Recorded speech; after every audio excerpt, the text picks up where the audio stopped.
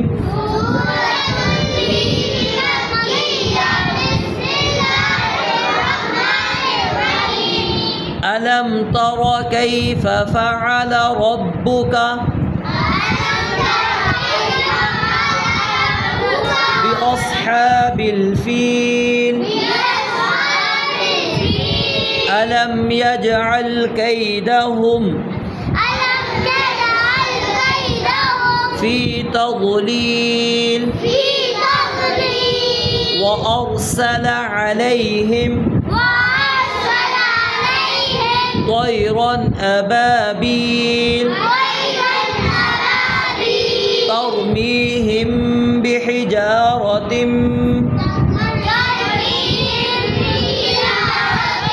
من سجيل فجعلهم كعصف مأكول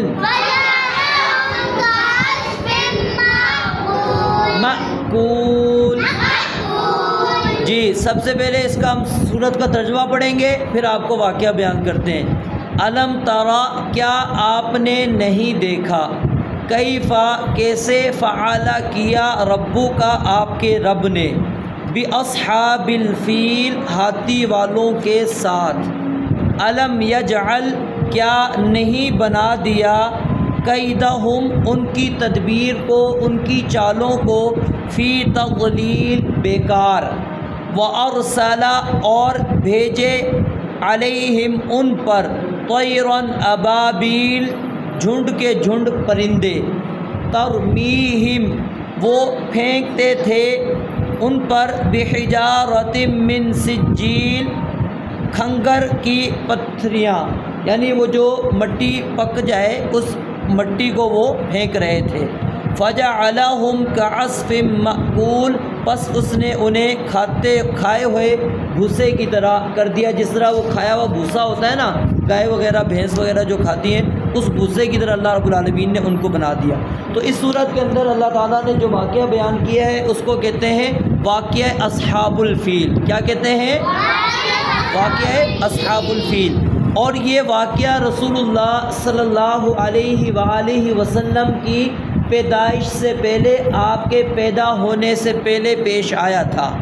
اور کتنے دن پیش آیا؟ بعض مورخین جو ہیں وہ کہتے ہیں سیرت نگار کہ 55 دن پہلے۔ کتنے دن پہلے؟ 55۔ اور کچھ کہتے ہیں 50 دن، 50 دن پہلے، 50 یا 55 دن پہلے یہ واقعہ پیش آیا نبی علیہ الصلوۃ والسلام کی پیدائش سے پہلے، پیدائش سے پہلے۔ تو یہ واقعہ بڑا معروف واقعہ ہے، اس پر اللہ تعالیٰ نے یہ پوری صورت نازل کی ہے جو ہم نے سورۃ الفیل کے نام سے پڑھی۔ تو اس کا واقعہ کیا ہے یہ آپ کو اختصار کے ساتھ میں بتلاتا ہوں۔ یمن کا ایک نصرانی عیسائی حاکم تھا، ایک بادشاہ تھا، حاکم تھا، اس کا نام تھا ابرہہ۔ اس کا نام کیا تھا؟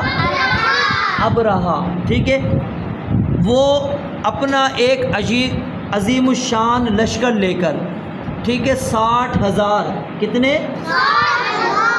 60,000 افراد لے کر وہ آیا تھا، اپنی جنگجو فوجی جو ہیں وہ لے کر آیا تھا، کہاں پر؟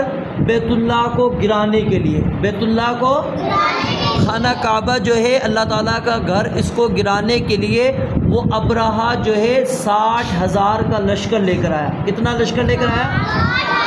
اور اس کے اندر ہاتھی بھی موجود تھے، اس کے ساتھ ہاتھی بھی، ایک بڑا ہاتھی جس کے اوپر وہ ابرہہ نامی جو حاکم تھا سوار تھا، اس کا نام محمود بیان کیا جاتا ہے۔ اس ہاتھی کا نام کیا تھا؟ محمود، ٹھیک ہے۔ اس ہاتھی کے اوپر وہ سوار تھا۔ اصل میں واقعہ یہ ہے کہ اس شخص نے جو ہے نا، ابرہہ نے اپنے علاقہ یمن میں، اپنے علاقے یمن میں ایک خوبصورت عمارت بنائی، کلیسا بنایا، عبادت کے لیے ایک گھر بنایا، اور اس نے حکم دیا لوگوں کو کہ تم جو بیت اللہ کا حج کرنے جاتے ہو، بیت اللہ کا طواف کرنے جاتے ہو، تو آج کے بعد کوئی بھی وہ مکہ نہیں جائے گا، بیت اللہ نہیں جائے گا، وہ یہیں پر جو ہے، جو یہ عمارت میں نے بنا دی ہے، اس عمارت کے اندر آ کے وہ کیا کرے گا؟ طواف کرے گا۔ اس عمارت کا اگر کیا کرے گا؟ طواف کرے گا۔ لیکن جب اس نے عظیم الشان وہ عمارت بنائی، عالی شان محل بنایا اور لوگوں کو اس چیز کی دعوت دی، لیکن اس کے اندر وہ مکمل طور پر ناکام ہو گیا۔ کیا ہو گیا؟ ناکام ہو گیا، کسی نے اس کی بات نہیں مانی۔ ایک تاریخ کی کتاب کے اندر یہ آتا ہے کہ ایک شخص نے جو ہے نا اس کے عبادت خانے میں جا کر بڑا پیشاب کر دیا، بڑا پیشاب کر دیا۔ اس کو بتایا کہ تیری اس گھر کی اہمیت جو ہے نا یہ ہے، یہاں کوئی عبادت نہیں کی جائے گی، عبادت اللہ تعالیٰ کے گھر کی ہی، بیت اللہ کی ہی، خانہ کعبہ کی ہی کی جائے گی، اسی کا ہی طواف کیا جائے گا، ٹھیک ہے، اس کا کوئی طواف نہیں کرے گا۔ کچھ کہتے ہیں کہ نہیں، اس گھر کو کیا ہے، اس عالی شان محل کو جلا دیا گیا۔ جب اس کے یعنی کہ جلا دیا یا پھر جو ہے نا قضائے حاجت کسی نے کر دی تو وہ غصے کے اندر آ گیا۔ کیا ہو گیا؟ غصے میں آ گیا کہ میں نے اتنی عالی شان جو ہے عمارت بنائی اور لوگوں کو یہاں پر کہا کہ ادھر آ کے تم جو ہے طواف کرو، یہاں پر عبادت کرو، لیکن لوگ میری بات نہیں مان رہے۔ تو غصے کے اندر آ کر پھر وہ اپنے ساتھ 60,000 کا لشکر لے کر اور ہاتھی لے کر روانہ ہو گیا۔ ایک وادی ہے جس کا نام آج کل وادی کا نام ہے محصر۔ کیا نام ہے؟ وادی محصر، ٹھیک ہے۔ اس وادی کے اندر جب پہنچا نا، اس وادی کے پاس، بلکہ اس سے پہلے کا واقعہ ہے کہ اس نے وہاں پر داخل ہونے سے پہلے عبد المطلب، کون؟ عبد المطلب کون تھا؟ وہ سردار تھے، نبی علیہ الصلوۃ والسلام کے دادا تھے۔ کیا تھے؟ دادا۔ نام پڑھا تھا نا آپ کے دادا کا نام عبد المطلب، تو آپ کے دادا تھے عبد المطلب، ٹھیک ہے۔ عبد المطلب کی 200 اونٹ، کتنے اونٹ؟ 200 اونٹ جو ہے نا اس نے قبضے میں لے لیے۔ 200 اونٹ کیا ہے؟ قبضے میں لے لیے اپنے، مطلب اس کو اپنی ملکیت کے اندر اس نے قابو کر لیا کہ یہ میں اس کا مالک ہوں۔ اب کیا ہوا؟ ادھر توجہ کریں بیٹا۔ اس کے بعد جب مکہ والے لوگوں کو پتہ لگ گیا کہ یہ ابرہہ آ رہا ہے اور اس کے ساتھ اتنی بڑی فوج ہے اور اس نے ہمارے اونٹ بھی پکڑ لیے ہیں، تو مکہ کے لوگ جو ہیں وہ ایک پہاڑی پر جا کے چڑھ گئے۔ بعض میں آتا ہے کہ پہاڑی کے اندر وہ چھپ گئے۔ عبد المطلب جو ہے نا سردار، وہ چلے گئے ابرہہ کے پاس، اس کو کہا دیکھو بات یہ ہے کہ تم نے میرے اونٹ لیے ہیں، مجھے میرے اونٹ واپس کر دو۔ اس نے کہا میں سمجھا تھا کہ تم آؤ گے، تم کہو گے کہ تم یہاں پر بیت اللہ پر حملہ کرنے کیوں آئے ہو، ہیں تم مجھے دھمکی دیتے، تم تو اپنے اونٹ لینے آ گئے ہو۔ اس نے کہا میں اپنے اونٹوں کا مالک ہوں، میں اپنے اونٹ لے کر جاؤں گا، اور وہ بیت اللہ کا جو مالک ہے، رب ہے، وہ اپنے گھر کی حفاظت خود کرے گا۔ وہ اپنے گھر کی حفاظت کیا ہے؟ اچھا، اس نے کہا چلو ٹھیک ہے بھائی، یہ لو اپنے اونٹ لو اور چلے جاؤ، دیکھتے ہیں کون ہے اس گھر کا مالک جو حفاظت کرے گا۔ وہ پھر صبح نکلا، جب وادی محصر پر پہنچا، وادی محصر پر پہنچا تو اللہ رب العالمین نے جو ہے پرندوں کے جھنڈ بھیج دیے، اور ان کی چونچ اور ان کے پنجوں کے اندر کیا تھے؟ پتھر تھے۔ کیا تھے؟ پتھر تھے، کنکریاں تھیں، ٹھیک ہے۔ وہ اوپر سے پھینکتے تھے اور جس کے اوپر وہ لگتا تھا وہ مر جاتا تھا۔ وہ کیا کرتا تھا؟ مر جاتا تھا۔ وہ چاہے ہاتھی کے اوپر گرے، چاہے کسی بندے کے اوپر وہ کنکر گرے، اللہ رب العالمین کا یہ معجزہ تھا کہ رب العالمین کی یہ قدرت تھی وہاں پر کہ اللہ تعالیٰ اس چھوٹے سے کنکر کے ساتھ لوگوں کو مار رہے تھے۔ اب جب انہوں نے دیکھا کہ اوپر سے کنکریاں گر رہی ہیں تو بھگدڑ مچ گئی۔ پھر لوگ آپس میں اسی طرح ایک دوسرے کو گراتے گروتے کافی لوگ ان کے کیا ہے ہلاک ہو گئے، حتیٰ کہ جو ابرہہ ہے یہ بھی پھر وہیں سے بھاگا، وہیں سے پیچھے اس نے کافی کوشش کی کہ اپنے کیا نام ہے ہاتھی کو کہ آگے کی طرف جائے، بیت اللہ کی طرف، لیکن وہ اس سے آگے جا ہی نہیں رہا تھا۔ بڑی اس نے کوشش کی آگے جائے لیکن ادھر نہیں جا رہا تھا۔ جب پیچھے کی طرف اس نے دوڑایا تو تیزی کے ساتھ وہ جو ہے نا پیچھے بھاگا۔ بہرحال کیا ہوا کہ یمن ابھی پہنچا ہی نہیں تھا، پہلے ہی وہ ابرہہ بھی کیا ہے مر گیا۔ تو اس واقعے سے ہمیں کیا چیز ملتی ہے، سبق کیا ملتا ہے کہ اللہ تعالیٰ اپنے گھر کی خود حفاظت کرتا ہے۔ اگر کوئی حفاظت کرنے والا نہ ہو تو اللہ تعالیٰ جو ہے اپنے گھر کی کیا کرتے ہیں؟ خود حفاظت کرتے ہیں، ٹھیک ہے۔ یہ حفاظت ویسے تو ہم نے کرنی ہے، ہماری ذمہ داری ہے۔ اگر ہم نہیں کریں گے تو اللہ تعالیٰ پھر کسی اور مخلوق سے، جس طرح اللہ تعالیٰ نے طیرن ابابیل، اللہ کہتے ہیں ہم نے جھنڈ کے جھنڈ بھیج دیے ہیں، اللہ تعالیٰ کسی بھی چھوٹی سی مخلوق کو بھیجے گا اور اللہ تعالیٰ کیا ہے حفاظت کر لے گا۔ تو اللہ تعالیٰ کے تو بہت سارے لشکر ہیں، تو اصل جس کی ذمہ داری ہے اس کو ادا کرنی چاہیے۔ ہماری یہ ذمہ داری ہے کہ ہم اللہ تعالیٰ کے دین کی حفاظت کریں، شعائر اللہ کی حفاظت کریں، اللہ تعالیٰ کی جو نشانیاں اس کی حفاظت کریں۔ اگر نہیں کریں گے تو اللہ تعالیٰ نے یہ کام کسی اور سے لے لینا ہے۔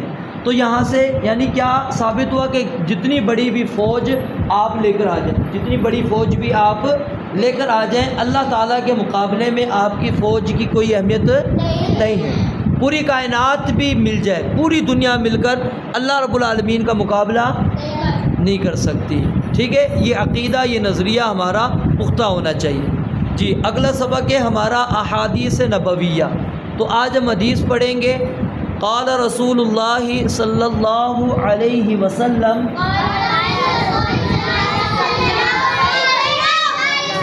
الحیاء، پیش ہے، ٹھیک ہے، حمزہ پر پیش ہے، زبر غلطی سے لگ گیا ہے۔ الحیاء من الایمان، الحیاء من الایمان، الحیاء من الایمان۔ قال رسول اللہ صلی اللہ علیہ وسلم، الحیاء من الایمان۔ ترجمہ، رسول اللہ صلی اللہ علیہ وآلہ وسلم نے ارشاد فرمایا، الحیاء، اس کا ترجمہ کیا ہے؟ حیا۔ اس کا ترجمہ کیا ہے؟ یعنی کہ آپ غور کریں گے آدھے سے زیادہ ترجمہ وہی ہے جو اردو کا ہوتا ہے۔ ٹھیک ہے، الحیاء، حیا من کا معنی ہوتا ہے سے، من کا معنی کیا ہوتا ہے؟ اور الایمان کا معنی کیا ہے؟ ایمان۔ یعنی حیا ایمان کا ایک حصہ ہے۔ حیا ایمان کا، جی بولیں، حیا ایمان کا ایک حصہ ہے۔ الحیاء من الایمان، حیا ایمان کا ایک حصہ ہے۔ اگلا سبق ہے ہمارا دعا۔ دعا، اس کے اندر آج ہم دعا پڑھیں گے نیا لباس پہننے کی۔ کل ہم نے پڑھی تھی کہ اگر کوئی بندہ نیا لباس پہنتا ہے تو اس نے کیا دعا پڑھنی ہے۔ ٹھیک ہے، اب ایک ہے نیا لباس جس شخص نے پہنا ہے، پہننے والے کو ہم نے کیا دعا دینی؟ نیا لباس پہننے والے کو ہم نے کیا دعا دینی ہے؟ ٹھیک ہے، کیا دعا دیں گے؟ تبلی ویخلف اللہ تعالی، تبلی ویخلف اللہ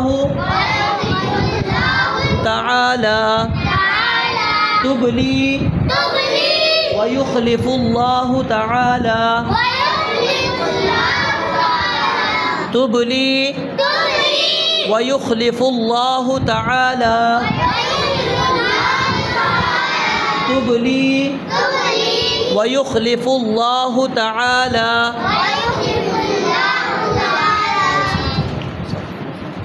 جی اگلا سبق آداب و اخلاق۔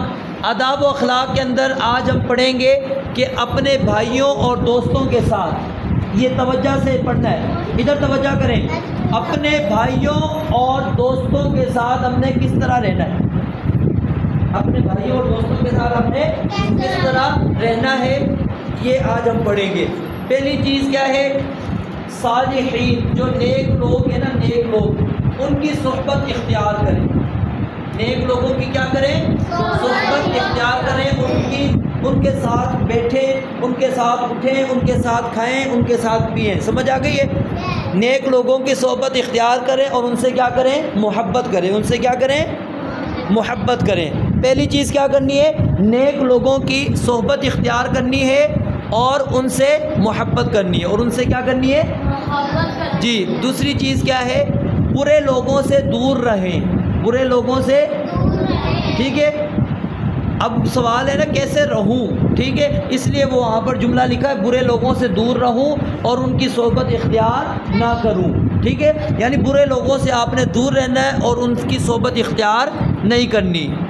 تیسری چیز ہے اپنے دینی بھائی، ایک ہوتے ہیں آپ کے حقیقی بھائی بہن اور ایک ہوتے ہیں آپ کے دینی بہن بھائی. تو دینی بھائیوں کے ساتھ سلام کریں, ٹھیک ہے, السلام علیکم. جب بھی ملے کیا کریں, سلام کریں. اور مصافحہ کہتے ہیں ہاتھ ملانے کو. مصافحہ کس کو کہتے ہیں, ہاتھ ملانے کو. جب بھی ملے تو سلام کریں, السلام علیکم, اور ہاتھ ملائیں. لڑکا لڑکی کو ہاتھ نہیں ملائے گا, سلام کرے گا صرف زبان سے.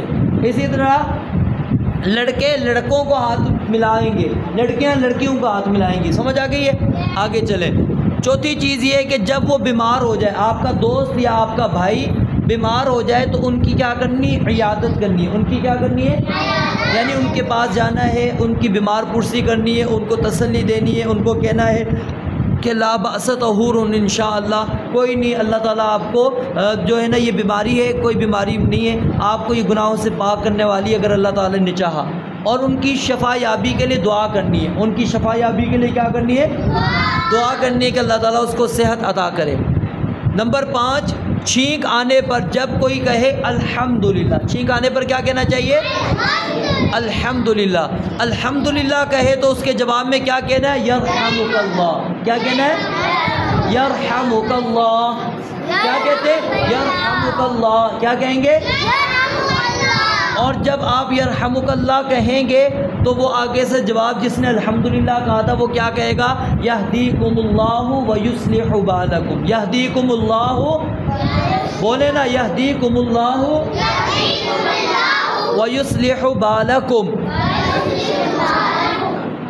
جی الحمدللہ کا معنی کیا ہے کہ اللہ تعالیٰ کا شکر ہے, کیونکہ جب بندہ چھینک لیتا ہے نا اس کا سانس رک جاتا ہے. سانس کیا ہے, رک جاتا ہے. تو وہ سانس بحال ہونے پر کہتا ہے الحمدللہ, اللہ تیرا شکر ہے. تو دوسرا بھائی اس کو جواب میں کیا کہتا ہے, یرحمک اللہ, اللہ تعالیٰ آپ پر رحم کرے. اللہ تعالیٰ آپ پر کیا کرے, رحم کرے, کہ اللہ تعالیٰ نے آپ کو زندگی دے دی. پھر آگے بندہ وہ کیا کہتا ہے, یہدیکم اللہ, کہ اللہ تعالیٰ تمہیں بھی ہدایت دے, ویصلح بالکم, اور تمہارے حالات کو کیا کرے, درست رکھے. نمبر 6, کوئی دعوت دے تو اس کی دعوت کو کیا کرنا ہے, قبول کرنا ہے. اس کی دعوت کو قبول کرنا ہے. نمبر 7, اس کی خیر خواہی کریں. اس کی خیر خواہی کریں, یعنی خیر خواہی کا مطلب ہوتا ہے آپ نقصان سے اس کو بچائیں. دیکھنے میں وہ غلط راستے پر جا رہا ہے, آپ اس کو روکیں.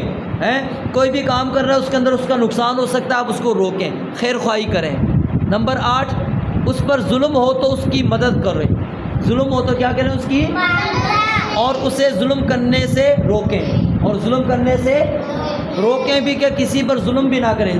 اگر ظلم کوئی کر رہا ہے تو اس کی مدد کریں, اگر وہ ظلم کر رہا ہے تو اس کو ظلم کرنے سے روکیں. نمبر 9, جو خود کے لیے پسند کروں گا وہ اس کے لیے بھی کیا کروں گا, پسند کروں گا. یعنی جو اپنے لیے آپ پسند کرتے ہیں نا, وہ اپنے بھائی کے لیے اور اپنے دوست کے لیے کیا کریں, پسند کریں. نمبر 10, ضرورت پڑے تو اس کا کیا کریں, تعاون کریں. اس کے ساتھ کیا کریں, تعاون کریں. ضرورت پڑے, اس کو کسی چیز کی ضرورت ہے, مال کی ضرورت ہے, مال دیں. خون کی ضرورت ہے, خون دیں. کسی چیز کی ضرورت ہے, وہ ضرورت اس کی پوری کریں. نمبر 11, کسی بھی طرح اس کو اذیت نہ دیں. کسی بھی طرح اسے اذیت, تکلیف نہ دیں. اپنے مسلمان بھائی کو کیا ہے, تکلیف نہیں دینا چاہیے. اور جب بھائی ہو, پھر دوست ہو, اس کو بندہ تکلیف دے تو پھر یہ اور زیادہ غلط بات ہے. اس کی رازداری کریں. وہ آپ کو کوئی راز بتاتا ہے تو یہ نہیں ہے کہ پیٹ میں درد ہو جائے, جب تک باہر نہ نکالیں وہ گیس ہی رہے پیٹ کے اندر. یہ کام نہیں کرنا, اس کو چھپا کے رکھنا. پیٹ پھٹتا ہے, پھٹنے دو, کچھ نہیں ہوتا. پیٹ پھٹتا ہے تو اس کے راز کو نہیں کھولنا. اور نمبر 13, گالی نہ دیں. گالی, اپنے بھائی کو گالی نہیں دینی, اس کی برائی بھی نہیں کرنی, اس کو دھوکہ بھی نہیں دینا. دھوکہ بھی نہیں دینا. اچھا, اسے حقیر بھی نہ جانے. حقیر کا مطلب ہوتا ہے اپنے آپ سے کم تر, اپنے سے کم بھی نہ سمجھے اس کو. اس سے حسد بھی نہ کریں, اس کی ٹوہ میں بھی نہ پڑے, یعنی اس کی جاسوسی بھی نہ کریں. تو یہ چند چیزیں تھیں جو ہم نے جو ہے پڑھی کہ اپنے بھائی کے ساتھ ہم کس طرح کے تعلقات رکھیں گے, کیسے ہمیں اپنے بھائی اور دوست کے ساتھ رہنا چاہیے. تو آج ہم سبق ایک نیا سیکھیں گے, اور وہ سبق کیا ہے, اذان. کیا ہے, پہلے آپ مجھے اچھی طرح سنیں گے. ادھر دیکھیں, پہلے آپ مجھے اچھی طرح سنیں گے اور اس کے بعد پھر آپ میرے ساتھ پریکٹس کریں گے. آگے نہیں چلائیں، پیچھے. اللہ اکبر اللہ اکبر اللہ اکبر اللہ اکبر. جب اذان دینی ہے نا تو اپنا ہی فل زور لگانا ہے. اپنا کیا لگانا ہے؟ فل. ٹھیک ہے. آواز آپ کی زیادہ بلند ہونی چاہیے. حدیث کے اندر آتا ہے جب اذان دی جاتی ہے تو آواز کیا ہوتی ہے؟ بلند ہوتی ہے. جی اب میرے ساتھ پریکٹس کریں گے ساتھ ساتھ میں. اللہ اکبر اللہ اکبر.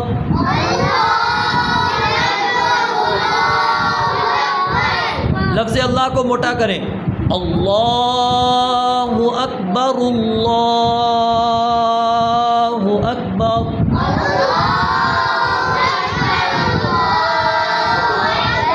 ہاں جی یوں نہیں کرنا اللہ اکبر، یہ نہیں کرنا.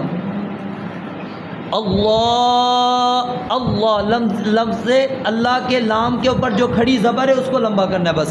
اللہ اکبر اللہ اکبر.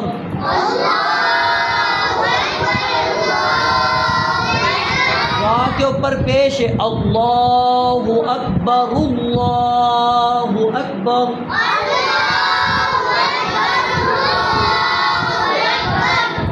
اشہد ان لا الہ الا اللہ.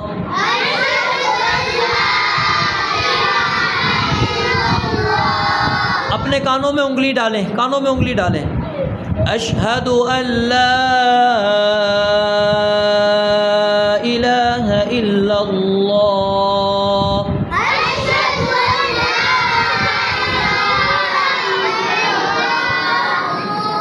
صحیح طرح پڑھیں. اشہد ان لا الہ الا اللہ.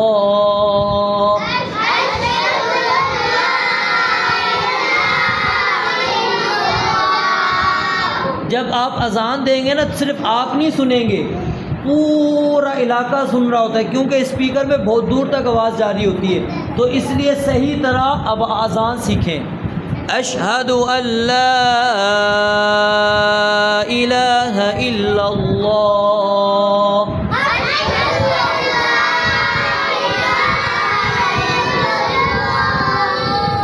اشہد ان محمد رسول اللہ.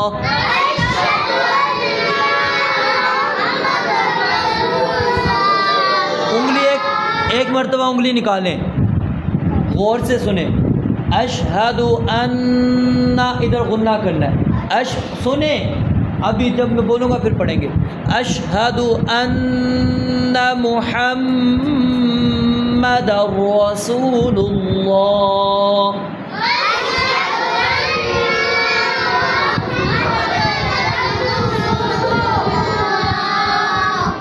اشہد ان محمد رسول اللہ.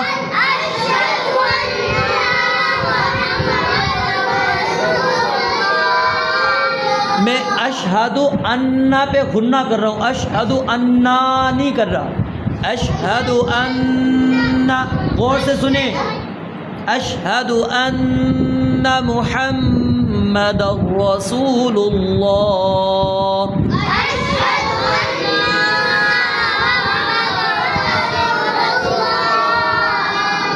اشہد ان محمد رسول اللہ.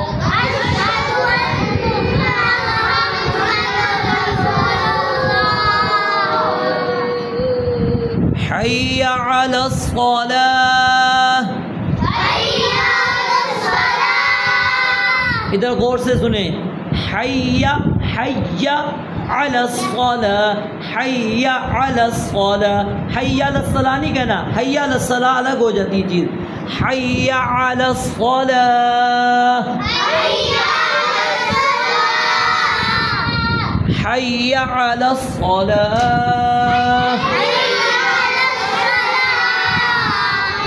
نکالیں عین.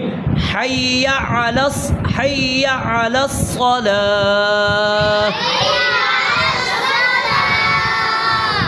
حی علی الصلاۃ،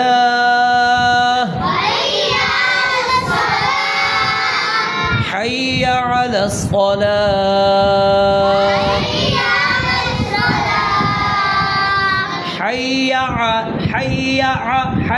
علی الصلاۃ، حی علی الفلاح. یہ آواز آئے گی حی علی الفلاح.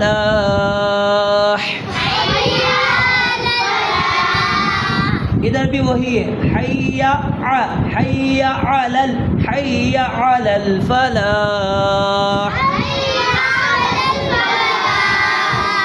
حی علی الفلاح،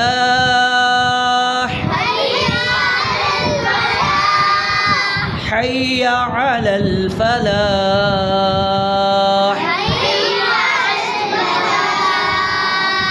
اللہ اکبر، اللہ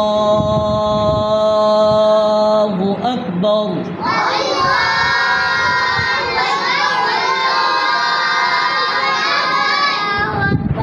لا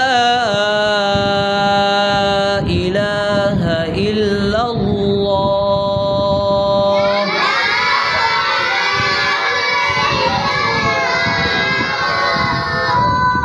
جی اب میں اذان دوں گا، آپ نے غور سے سننا ہے اور دل میں آپ نے، جیسے میں پڑھ رہا ہوں دل میں آپ نے پڑھتے جانا ہے میرے ساتھ. اللہ اکبر، اللہ اکبر، اللہ اکبر، اللہ اکبر.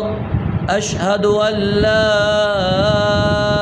الہ الا اللہ. غور کریں میں کہاں پر لمبا کر رہا ہوں، کیا کر رہا ہوں. اشہد ان لا الہ الا اللہ، اشہد ان محمد رسول اللہ، اشہد ان محمد رسول اللہ. حی علی الصلاۃ، حی علی الصلاۃ، حی علی الفلاح، حی علی الفلاح. اللہ اکبر، اللہ اکبر، لا الہ الا اللہ. جی اور فجر کی اذان میں ٹھیک ہے، اذان اسی طرح دیتے ہوئے آئیں گے. جب آپ کہیں گے نا حی علی الفلاح، اس کے بعد کیا کہنا ہے؟ الصلاۃ خیر من النوم.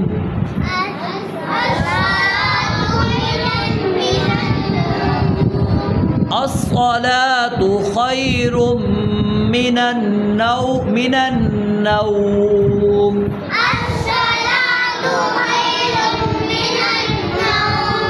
الصلاۃ خیر من النوم.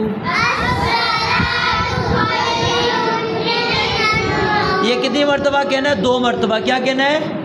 2 مرتبہ کہنا ہے. کس کے بعد کہنا ہے؟ حی علی الفلاح کے بعد.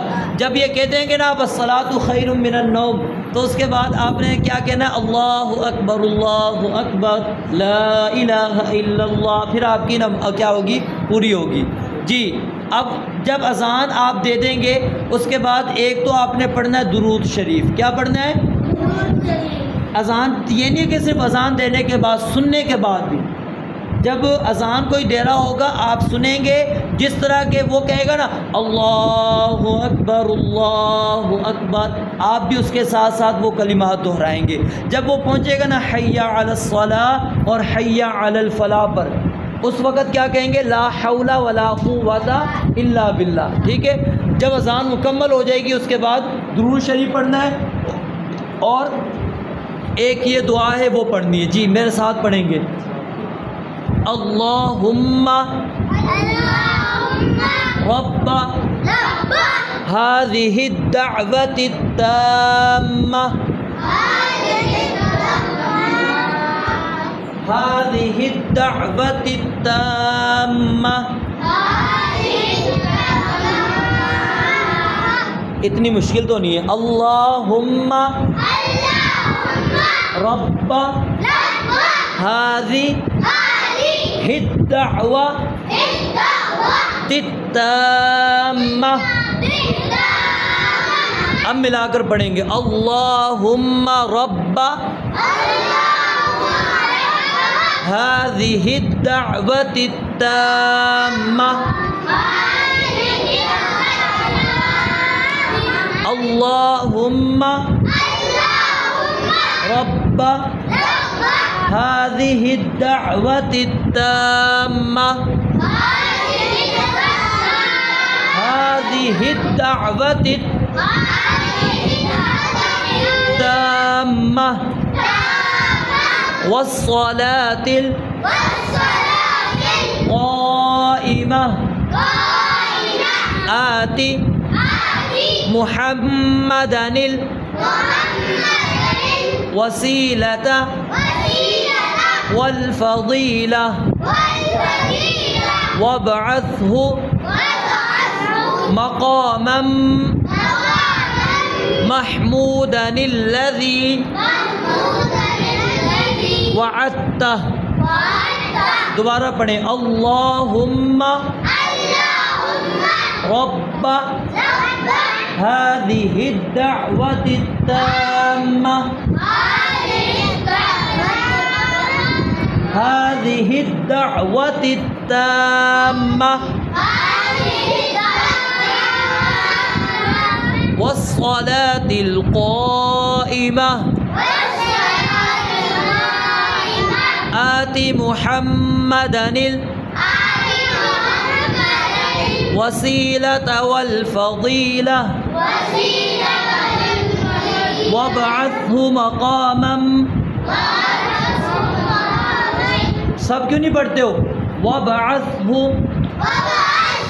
مقاما محمودا الذي وعدته. جی یہ اذان کے بعد دعا پڑھنی ہے. اس کے بعد پھر دوسری چیز ہم سیکھیں گے اقامت کے کلمات. یعنی جب نماز کھڑی ہو رہی ہوتی ہے اس وقت چاہے آپ اکیلے نماز پڑھ رہے ہیں یا جماعت کے ساتھ. اکیلے پڑھیں گے تو اس وقت بھی آپ نے یہ اقامت کے کلمات کہنے ہیں. اقامت کے کلمات کہہ کر نماز پڑھنی ہے. ٹھیک ہے. اور جب جماعت کی صورت میں ہوں گے تو ایک بندہ بلند آواز سے کہے گا, سب کی طرف سے کافی ہو جائے گا. جی ادھر کیا کرنا ہے؟ اب یہ کلمات وہی ہیں لیکن یہ ایک ایک مرتبہ ہو جائیں گے. جیسے آپ نے اللہ اکبر ادھر 4 مرتبہ بولا تھا نا اذان میں, ادھر کتنی مرتبہ ہے؟ 2 مرتبہ. جی اللہ اکبر اذان جو ہے وہ تھوڑی سر میں لگاتے ہیں اور لمبی کرتے ہیں. تکبیر میں تھوڑی جلدی کرتے ہیں. ٹھیک ہے. ادھر کیا تھا؟ اللہ اکبر ہے. ٹھیک ہے. اور جب تکبیر پڑھنی ہے پھر کیا ہے؟ اللہ اکبر اشہد ان لا الہ الا اللہ اشہد ان محمد رسول اللہ حی علی الصلاة حی علی الفلاح. جب وقف کریں گے تو پھر پڑھیں گے حی علی الصلاة حی علی الفلاح. سنو پہلے حی علی الصلاة. جب رکیں گے, جب نہیں رکیں گے تو پھر کیا کریں گے؟ حی علی الصلاة حی علی الفلاح حی علی الصلاة حی علی الفلاح. جی آگے جو غلطی کرتے ہیں اگلا جملہ جو ہے قد قامت الصلاة قد قامت الصلاة. وقف کریں گے تو کیا پڑھیں گے؟ قد قامت الصلاة یعنی آپ الگ الگ پڑھ لیں، قد قامت الصلاۃ، قد قامت الصلاۃ، ٹھیک ہے؟ سمجھ آ رہی ہے؟ جب ملا کر پڑھیں گے تو پہلا قد قامت الصلاۃ، قد قامت الصلاۃ، اللہ اکبر، اللہ اکبر، لا الہ الا اللہ۔ ہاں جی، اب میں تکبیر پڑھ کے آپ کو سناتا ہوں، سننی آپ نے۔ اللہ اکبر، اللہ اکبر، اشہد ان لا الہ الا اللہ، اشہد ان محمد رسول اللہ، حی علی الصلاۃ، حی علی الفلاح، قد قامت الصلاۃ، قد قامت الصلاۃ، اللہ اکبر، اللہ اکبر، لا الہ الا اللہ۔ کچھ کیا ہے ایسے کرتے تکبیر، اللہ اکبر، اللہ اکبر، آواز ہی نہیں نکل رہی ہوتی، ساتھ والے کو نہیں پتہ پڑھ رہا ہوتا۔ نبی علیہ الصلوۃ والسلام نے فرمایا جب اذان ہوتی ہے نا اور تکبیر ہوتی ہے، شیطان بھاگ جاتا ہے۔ شیطان کیا ہے؟ جب میری آواز ہی ہوگی اللہ اکبر، اللہ اکبر، تو شیطان نے دوسری صف میں بھی نہیں بھاگنا ہے، تو کیا تیز آواز سے کہنی ہے۔ ہاں جی، اللہ اکبر، اللہ اکبر، اشہد ان لا الہ الا اللہ، اشہد ان محمد رسول اللہ، حی علی الصلاۃ، حی علی الفلاح، قد قامت الصلاۃ، قد قامت الصلاۃ، اللہ اکبر، اللہ اکبر، لا الہ الا اللہ۔ جی، آج کا سبق الحمدللہ اللہ کی توفیق سے ہمارا مکمل ہو گیا ہے، تو ابھی ہم کفارہ مجلس کی دعا پڑھیں گے۔ سبحانک اللہم و بحمدک، اشہد ان لا الہ الا انت، استغفرک و اتوب الیک۔